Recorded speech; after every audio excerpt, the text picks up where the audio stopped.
وَقَاتِلُوا فِي سَبِيلِ اللَّهِ الَّذِينَ يُقَاتِلُونَكُمْ وَلَا تَعْتَدُوا، اور قتال کرو اللہ کی راہ میں ان لوگوں کے ساتھ جنہوں نے تمہارے ساتھ قتال کیا، تم سے لڑے، وَلَا تَعْتَدُوا، لیکن ان کے ساتھ زیادتی نہیں کرنی۔ ان اللہ لا يحب المعتدین، بے شک اللہ تعالیٰ زیادتی کرنے والوں کو پسند نہیں کرتا۔ یہ جو اکثر بتایا جاتا ہے نا جی محبت اور جنگ میں سب کچھ جائز ہے، یہ بھی اس کے خلاف ہے یہ آیت، کہ جنگ میں بھی سب کچھ جائز نہیں ہے، ایک خاص لیول تک آپ جا سکتے ہیں، اس سے آگے نہیں۔ مسلم شریف میں ڈیٹیل حدیث ہے کہ نبی علیہ السلام جب بھی کوئی لشکر روانہ کرتے تو فرماتے کہ بچوں کو قتل نہیں کرنا، عورتوں کو قتل نہیں کرنا، کوئی درخت نہیں توڑنا، ٹھیک ہے، جو لوگ میدان جنگ میں نہیں آئے ہوئے ان کو قیدی نہیں بنانا۔ یہ نہیں ہے کہ آپ نے ایک شہر فتح کیا ہے تو جو لوگ آپ سے لڑنے کے لیے وہ تو چند ایک لوگ تھے، اب جو شہر کے اندر عوام ہے اس عوام کو اپنا غلام نہیں بنانا۔ آپ دیکھ لیں، ورنہ تو مسلمانوں کی لونڈیاں لاکھوں کی تعداد میں ہوتی ہیں اگر یہی ہوتا۔ یہ لونڈیاں صرف وہ عورتیں تھیں جو میدان جنگ میں مسلمانوں سے لڑنے کے لیے اپنے مردوں کے شانہ بشانہ میدان جنگ میں آئی ہوئی تھی، بارڈر کے اوپر، ان کو لونڈیاں بنایا گیا۔ لیکن ان کے بھی حقوق ہیں کہ جو خود کھانا ہے وہ ان کو کھلانا ہے۔ اس میں بھی کہا گیا کہ ان عورتوں کو آزاد کرو اور ان کے ساتھ خود نکاح کر لو، ان کو ایک آزاد عورت والا سٹیٹس دو، تو یہ اللہ کے نزدیک پسندیدہ ہے۔ باقی جو اپنے علاقوں میں لوگ رہ رہے ہیں، نہ وہ غلام بنائے جائیں گے، نہ ان کی عورتیں لونڈیاں بنائی جائیں گی، صرف یہ ہوگا کہ وہ جزیہ دے کے رہیں گے۔ اور جزیہ ایک ٹیکس تھا جو وہ وصول کیا جاتا تھا مسلمانوں کی جانب سے، کافروں سے، اس کے اگینسٹ وہ ان کی حفاظت کرتے تھے۔ اور اگر کوئی علاقہ مسلمان خالی کرتے تھے تو وہ ان کو اس سال کا جزیہ واپس کر دیتے تھے کہ اب ہماری کوئی ذمہ داری نہیں، یہ اپنے جو 4 دینار ہیں، 4 سونے کے سکے سال میں دیے جاتے تھے، یہ پاس رکھو ہمیں۔ تو اس وقت کے قبائلی دور میں جب ہر وقت قتل و غارت کا خطرہ لگا رہتا تھا، 4 دینار کے عوض پورے سال کی آپ کی سیکیورٹی اگر مل جائے تو کوئی مہنگی نہیں ہے۔ اور یہ کافروں سے جزیہ لیا جا رہا ہے، مسلمانوں سے بھی لیا جاتا تھا وہ زکوٰۃ، مسلمان بھی ٹیکس پے کر رہے ہوتے تھے۔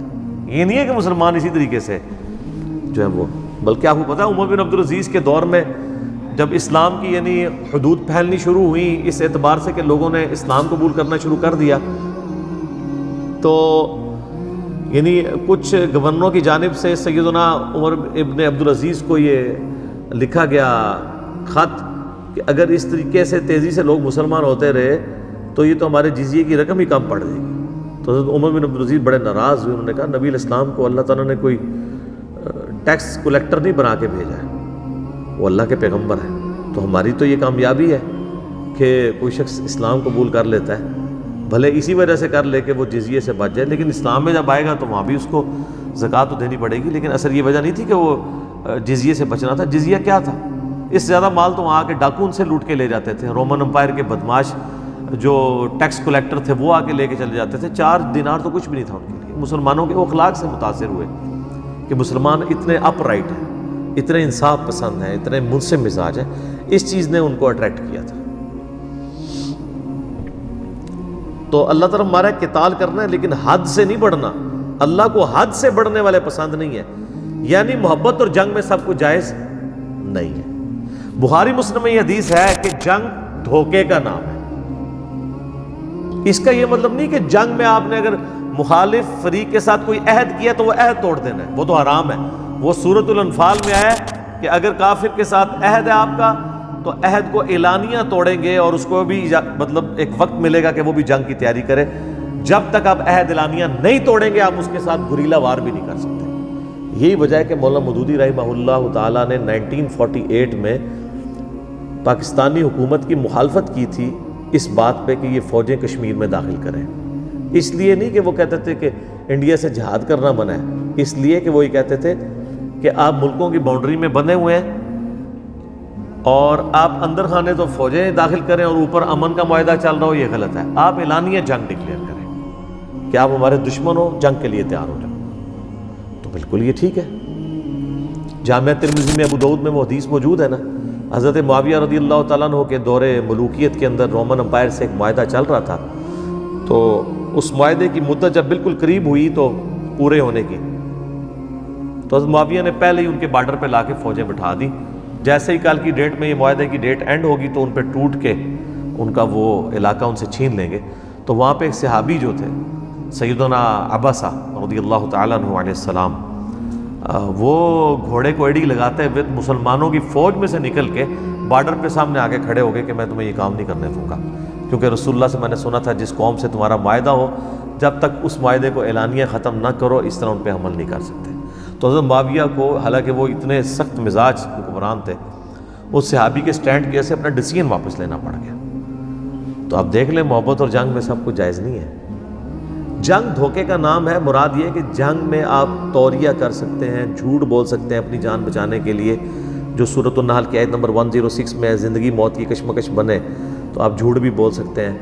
آپ سور کا گوشت بھی کھا سکتے ہیں، مردار بھی کھا سکتے ہیں، غیر اللہ کے نام پہ ذبح کی ہوئی چیز بھی کھا سکتے ہیں، اور بہتا ہوا لہو بھی کھا سکتے ہیں. یہ چاروں چیزیں جو منع ہیں ایز اے لاسٹ ریزارٹ.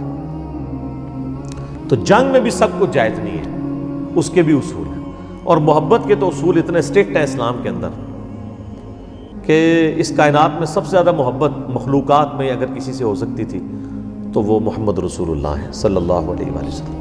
لیکن ان کے بارے میں بھی ابو داؤد ترمذی ابن ماجہ میں آتا ہے کہ صحابی نے سجدہ کیا، آپ نے کہا سر اٹھا کیا کر رہا ہے، جب میں فوت ہو جاؤں گا اور تو میری قبر سے گزرے گا کیا میری قبر پہ بھی سجدہ کرے گا؟ کہا نہیں یا رسول اللہ. تو فرمایا پھر مجھے کیوں کر رہے ہو؟ اگر میں سجدہ جائز سمجھتا تو بیویوں سے کہتا کہ اپنے خامدوں کو سجدہ کریں اس حق کے سبب جو اللہ نے ان کو دیے. تو نبی علیہ السلام نے عشق دے چلے نمبر لے گئے اس چیز کو انڈورس نہیں کیا، بلکہ عقل والی جو روش ہے اس کو سپورٹ کیا. صحیح بخاری میں آتا ہے کہ صلح حدیبیہ کا معاہدہ لکھا جا چکا تھا، اور اسی دوران وہ جو معاہدہ لکھنے والا ہے نا سہیل ابن عمر، وہ مسلمان اس کا بیٹا ہو چکا ہوا تھا، وہ خود کافر تھا، ابو جندل، اور وہ اپنے باپ کی بیڑیاں چھڑوا کے تو وہیں پہ پہنچ گیا مسلمانوں کے اس معاہدے کے دوران. حالانکہ اس وقت یہ تو ایک سمجھ لیں بونس کے طور پہ اسے لیا جا سکتا تھا، لیکن حضور نے کہا کہ نہیں ابو جندل صبر کرو، معاہدہ لکھا جا چکا ہے. حالانکہ وہ ٹرانزیشن پیریڈ تھی، وہ تو طے ہوا تھا کہ اگر کافروں کی طرف سے کوئی مسلمان ہو کر مسلمانوں کے پاس آیا تو واپس کیا جائے گا. تو وہ جب معاہدہ لکھ رہے تھے وہ اس کے بعد تو مسلمان کو ہو کے نہیں آیا تھا، وہ تو پہلے کا مسلمان تھا، وہ تو اس دوران ہی آ گیا تھا. اگر ٹیکنیکلی دیکھا جائے وہ اس معاہدے میں لائی نہیں کرتا تھا، لیکن حضور علیہ السلام اتنے اپ رائٹ تھے کہ کسی دور کے درجے میں بھی میرے اوپر یہ الزام نہ لگے کہ یہ عہد کی پاسداری کرنے والے نہیں ہیں. کیونکہ قرآن میں سورہ بنی اسرائیل میں 10 کمانڈمنٹس میں آیا کہ عہد کی پاسداری کرو، تم سے عہد کے بارے میں پوچھا جائے گا. اور مسند احمد کی حدیث ہے کہ جو عہد پورا نہیں کرتا اس کا کوئی دین ہی نہیں ہے. تو نبی علیہ السلام نے جنگ میں بھی خیال رکھا، ابو جندل کو سہیل ابن عمر کے حوالے کر دیا. حالانکہ صحابہ کو اس وقت بڑا غصہ آ رہا تھا کہ یہ ظالم شخص جو ہے وہ اس کے ساتھ جا کے یہ کچھ کرے گا، لیکن ظاہر ہے صحابہ تو سمعنا وأطعنا، یا رسول اللہ جو آپ نے کہا مان لیا. ٹھیک ہے، اذانیں شروع ہوگی انشاءاللہ، بقیہ کی کلاس اذان کے وقفے کے بعد انشاءاللہ. ہاں جی، اذان کے وقفے سے پہلے ہم سورۃ البقرہ کی آیت نمبر 190 کے اوپر ڈسکشن کر رہے تھے، اور اللہ تبارک و تعالیٰ نے قتال کے حوالے سے کچھ گائیڈ لائنز مسلمانوں کو دی ہیں کہ ایک لمٹ کو آپ نے کراس نہیں کرنا. اب وہی گفتگو آگے چل رہی ہے. وَاقْتُلُوهُمْ حَيْثُ ثَقِفْتُمُوهُمْ، تم ان کافروں کو قتل کرو جہاں کہیں بھی ان کو پاؤ. وَأَخْرِجُوهُمْ مِنْ حَيْثُ أَخْرَجُوكُمْ، اور تم بھی ان کو اسی علاقے سے نکال دو جس علاقے سے انہوں نے تمہیں نکلنے پہ مجبور کیا یا نکال دیا، یعنی مکہ سے. وَالْفِتْنَةُ أَشَدُّ مِنَ الْقَتْلِ، اور فتنہ کرنا، کسی کی زندگی یجیرن بنا دینا، اس کو آزمائش میں ڈال دینا، یہ بڑا جرم ہے قتل کرنے سے. انہوں نے فتنہ کھڑا کیا تھا، یعنی ان کی آپس میں رشتہ داریاں سی اور یہ اپنے رحمی رشتوں کا بڑا خیال کیا کرتے تھے عرب کے لوگ. لیکن جب اسلام کی باری آئی تو انہوں نے مطلب ہر چیز کو بالائے طاق رکھ دیا. یہ چیز نہیں خیال کی کہ ہمارے رشتہ دار ہیں، ہم طریقے سے ان کے ساتھ سلوک کریں، ان کی جائیدادوں پہ قبضہ کر دیا، ان کو ہجرت کے اوپر مجبور کر دیا. تو اللہ تعالیٰ نے مسلمانوں کو اجازت دی کہ اب عدلے کا بدلہ ہوگا، لیکن لمٹ کراس نہیں ہوگی، جتنی انہوں نے تمہارے ساتھ کیا تم اتنا ان کے ساتھ کر سکتے ہو. اسی چیز کو نبی علیہ السلام نے بنیاد بناتے ہوئے پھر جو قریش کے قافلے تھے نا ان کے اعتبار سے ان کا مال لوٹنے کی مسلمانوں کو اجازت دے دی اس کے ایکویلنٹ، جس کی وجہ سے پھر غزوہ بدر ہوئی تھی۔ ابو سفیان کا تجارتی قافلہ آ رہا تھا نا، چونکہ ظاہر ہے انہوں نے مکے میں ہتھیار لیا تھا مال، تو سورۃ الانفال میں ہے کہ اللہ نے اپنے نبی علیہ السلام کے ساتھ یہ وعدہ کیا تھا کہ دونوں لشکروں میں سے ایک لشکر ملے گا۔ تو اکثر کی رائے یہ تھی کہ ہمیں ابو سفیان کا لشکر لوٹنا چاہیے، کیونکہ وہ ہے تجارتی قافلہ، اس میں کوئی سیکیورٹی گارڈز کوئی نہیں ہے، نہتے ہوں گے ہم فوراً کر لیں گے۔ لیکن سورۃ الانفال میں آتا ہے اللہ تعالیٰ تو حق کا حق ہونا اور باطل کا باطل ہونا ظاہر کرنا چاہتا تھا، اس لیے تو مسلمان چاند ایک وہ ڈنڈے اور تلواریں تھوڑی سی لے کے نکلے تھے کہ وہ تو ایک تجارتی قافلہ لوٹنا تھا۔ اللہ نے کہا نہیں، میں تو اب تمہیں لڑواؤں گا ان کے مسلح لوگوں کے ساتھ۔ 1000 کے قریب وہ لوگ آ گئے، یہاں پہ 313 ہیں، وہ بھی نہاتے ہیں۔ یہ نہیں تھا کہ ان کے پاس تلواریں یا کوئی اونٹ ہے ہی کوئی نہیں تھے کہ وہ مطلب وہ لے کے نہیں آئے، اتنے غریب تھے، نہیں تھا، وہ بس نکلی کیٹاسٹرافک کنڈیشن میں تھے۔ تو تبھی اللہ تعالیٰ کی قدرت کا اظہار ہونا تھا نا کہ نہتے لوگوں سے آرمڈ 1000 لوگ وہ مروا دیے جائیں، وہ عربی جو جنگجو مشہور تھے۔ تو پھر مسلمانوں کی طاقت بیٹھ گئی۔ ان آیات کو لوگ آؤٹ آف کانٹیکسٹ بھی کوٹ کرتے ہیں کہ جی یہ کہتے ہیں دیکھیں جی قرآن میں لکھا ہوا ہے کہ جہاں بھی قاتل یعنی اس کو کافر کو پاؤ نہ قتل کر دو۔ تو یہ صرف اس آیت کو اس طرح نہیں لینا ہے، یہ کن کافروں کی بات ہو رہی ہے؟ جو مکے کے وہ کافر جنہوں نے مسلمانوں کے ساتھ یہ نہیں ہے کہ آج مسلمان جہاں بھی وہ کافر دیکھیں گے تو اس کو قتل کر دیں گے، یہ اس طرح نہیں ہے۔ اور اللہ تعالیٰ ہمارے جو فتنہ انگیزی ہے نا جو انہوں نے مچائی ہے، یعنی زمین کے اندر انہوں نے فساد فی الارض جو کر دیا ہے، یہ بڑا جرم ہے کافروں کا۔ تو اس سے یہ بات پتہ چلی کہ بڑے جرم کو مٹانے کے لیے کبھی کبھار قتال کرنا پڑتا ہے۔ جیسے آپ نے اگر کسی کے اپینڈکس ریموو کرنا ہے تو آپ کو نشتر چلانا پڑے گا، کیونکہ آپ بڑی کاز کے لیے کر رہے ہیں۔ نشتر چلنے سے تو اس سے تھوڑی تکلیف ہوگی، اتنا حصہ جلد کا کٹ جائے گا، بعد میں ریکور ہو جائے گا، لیکن اگر اپینڈکس اندر پھٹ گیا تو بندہ ہی فارغ۔ تو ایک شخص جو جان سے جا رہا ہے اس کو بچانے کے لیے اگر اس کا آپریشن کر لیا جائے، بائی پاس کر لیا جائے یا کوئی اور، تو یہ چیز اس کے لیے سود مند ہے۔ یہاں پہ بھی اللہ تعالیٰ ہمارا کہ فتنے کو مٹانے کے لیے قتال کرنا ضروری ہے۔ اور اگر کوئی کہنا کہ لڑائی بری بات ہے تو یہ دیکھو کہ یہ لڑائی جو ہے وہ لڑائی برائے لڑائی نہیں ہے، بلکہ فتنے کو مٹانے کے لیے ہے۔ اور وَالْفِتْنَةُ أَشَدُّ مِنَ الْقَتْلِ، فتنہ جو ہے وہ تو خود قتل سے بڑھ کے چیز ہے۔ تو فتنے کو مٹانے کے لیے چھوٹی چیز کرنا لاجیکلی صحیح ہے، سمجھ رہی بات کی؟ لیکن اس میں بھی دیکھ لیں آپ، جنگ کے بھی اصول ہیں، everything is fair in love and war نہیں ہے۔ وَلَا تُقَاتِلُوهُمْ عِنْدَ الْمَسْجِدِ الْحَرَامِ، اور دیکھنا مسجد حرام کے پاس قتال نہیں کرنا، وہ حرمت والی جگہ ہے، وہ مکے کی سرزمین ہے، وہاں حرمت والے مہینوں میں تو ویسے ہی جنگ منع تھی، عام حالت میں بھی مکے کے اندر آپ یہ کام نہیں کر سکتے۔ حَتَّى يُقَاتِلُوكُمْ فِيهِ، ہاں اگر حرم کا وہی خیال کرنا چھوڑ دیں اور وہ تمہارے ساتھ قتال کے اوپر اتر آئیں، تم سے جنگ کے اوپر آمادہ ہو جائیں، پھر تمہیں اجازت ہے، پھر تم کعبے میں بھی قتال کر سکتے ہو۔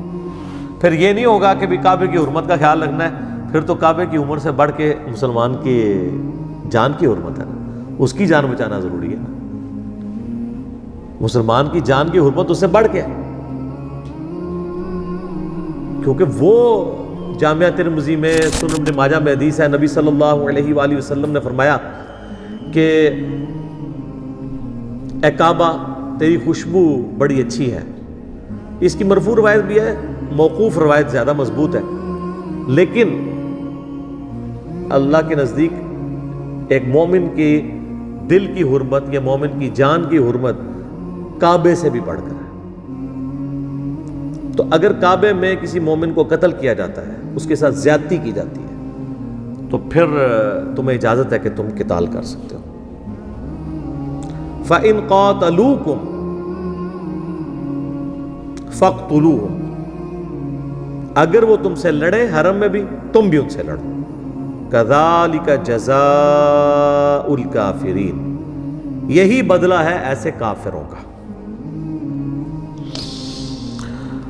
فَإِنِ انْتَهَوْا فَإِنَّ اللَّهَ غَفُورٌ رَحِيمٌ، اگر وہ باز آ جائے اپنی حرکتوں سے تو بے شک پھر اللہ بھی معاف کرنے والا ہے۔ یعنی اگر وہ خود ہی کنفرنٹریشن اوائڈ کر دیتے ہیں، پیچھے ہٹ جاتے ہیں فتنے سے، تو پھر تم بھی یعنی معافی کی روش اختیار کرو۔